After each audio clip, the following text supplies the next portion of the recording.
Hi everyone, how are you doing today?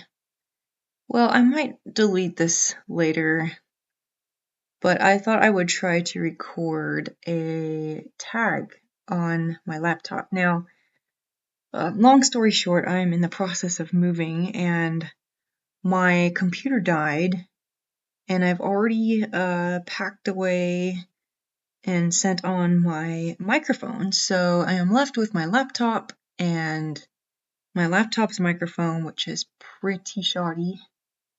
But I thought I would just give this a go because I've been tagged twice in recent times by Heather Reeds, and the first one I actually had notes for, but I lost them because I hadn't backed them up. That was the embarrassing book tag. And this one is themed around Celtic songs, or more specifically, Celtic rock songs. It's called the Rock On Celtic Songs tag, and I assume that these are all rock songs, but I'm not very well familiar with them. So, I'm going to go through these questions, and I don't know how this will go, but I'm going to just try to wing it and just have a bit of fun. And this will probably be my last video for a while, just because of all what's going on, but I'm excited to get back into YouTube in the not too distant future with my microphone and everything. So, alright, question number 1. The theme is Drunken Lullabies by Flogging Molly, and the prompt is a book involving a celebration you enjoyed. So right off the bat, my mind went to the same celebration that Heather did, which is Bilbo Baggins's birthday party in The Lord of the Rings. But I don't remember enjoying that scene very much, like Heather. I mean, I did read The Lord of the Rings, but it just wasn't, it was kind of a weird start to a book.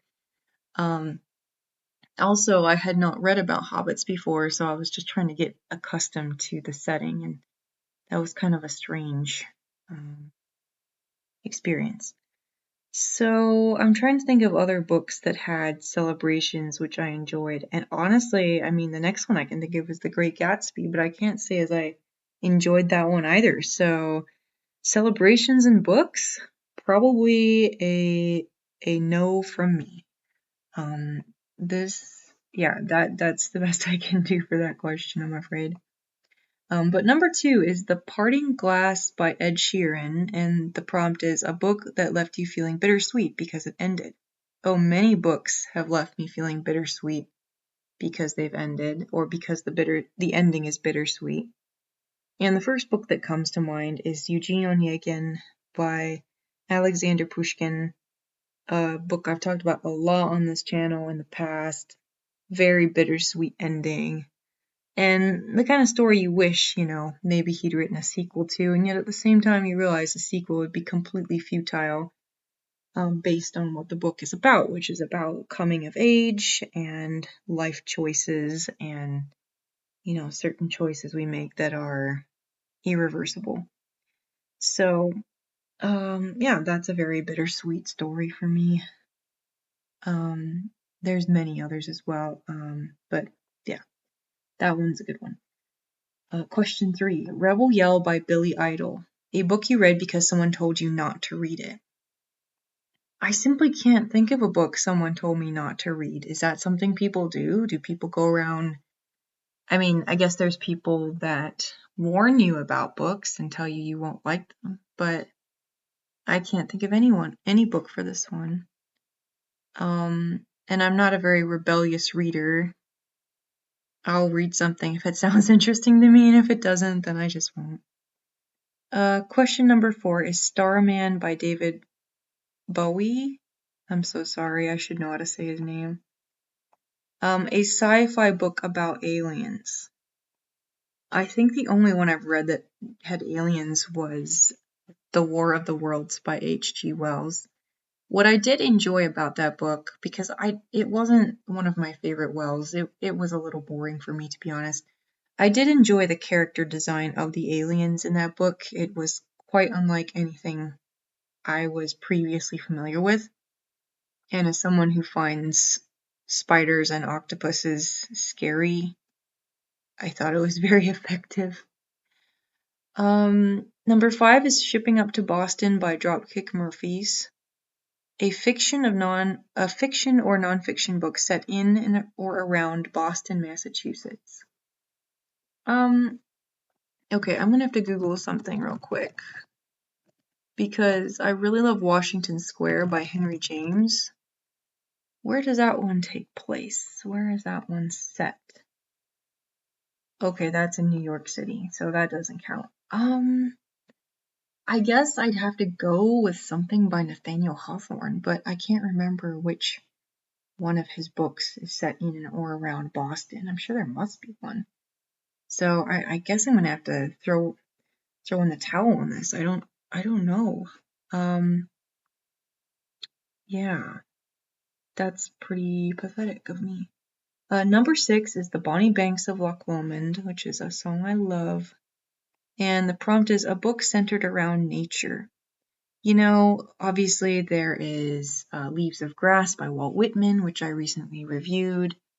There's many obvious books that come to mind for this one, but I also thought of the Little House series by Laura Ingalls Wilder. Now, I don't think of that as nature writing, but thinking back on it, so much of the book does revolve around the changing seasons and seasonal work that they had to do on the prairie. Various storms or plagues. What's the word? Well, anyways, I just remember the scene where there's like a bunch of locusts and stuff. And yeah, so lots of nature writing in that series, though it's not strictly about nature per se. Also, the book I'm reading right now, which is Storm by George R. Stewart, I think it was written in the 40s or 50s, and it's all about a storm and its impacts upon people in America, most especially California. It's very much all about nature. Parts of the book feel like reading a weather forecast, but there are some very interesting parts in it, and I am about a third through it, I think. So that's what I'm currently reading. Number 7, Two Recruitin Sergeants by, I don't know how to say this name, by, I won't try to say this name. A fiction or nonfiction book about war. So, a fiction or nonfiction book about war, my mind goes to the 7 Pillars of Wisdom. Actually, it's just called 7 Pillars of Wisdom, no duh, at the beginning. By T.E. Lawrence, which I read some years ago. Wow, it's like been nearly 10 years ago now since I read that, I think. Anyway, a memoir of his part in the Arab Revolt during World War I. And really, really great book. It is nonfiction, but maybe nowadays we call it autofiction. There might be a bit of fiction in there, who's to say? But it is intended to be a memoir, at least. I suppose all memoirs have traces of fiction in them, and yeah, it's a great book. I found it to be very insightful and interesting from both historical and psychological perspectives. Number 8, Molly Malone by the Dubliners. A book with a tough cookie female character, we'll say. I immediately think of The Woman in White by Wilkie Collins. I have reviewed that one in the last couple of years and still blows me away. I've read it twice. Marion Halcombe, the main character, in her plight to save her sister from sinister people. Really great book, really great character. Number 9, An Irish Pub Song by the Rumjacks, a book that is misunderstood. Well, I was just thinking about this today, and I still think that Silence by Shusaku Endo is misunderstood. I will die on this hill. I did a whole video series about it, but I understand that my take on the book is a minority view, and maybe I'm the one that misunderstands it, but I think I built a pretty good case for that in the series of videos I made about it. But to be fair, I have read it just once, and I've watched the film this year, actually. I watched it in March. So I don't know, maybe if I read it again, I'll come to a different conclusion, but I think it is a misunderstood book and the most prominent example that comes to mind. So there you go. 9 questions in about 10 minutes. That was fun. I'm sorry that the audio quality sounds like a potato, but that's what we got to work with right now. It says tag people. I don't know who to tag because I've been kind of out of the loop on BookTube. But I will tag a few people in the description, and if you are watching this and want to do it, then just go for it.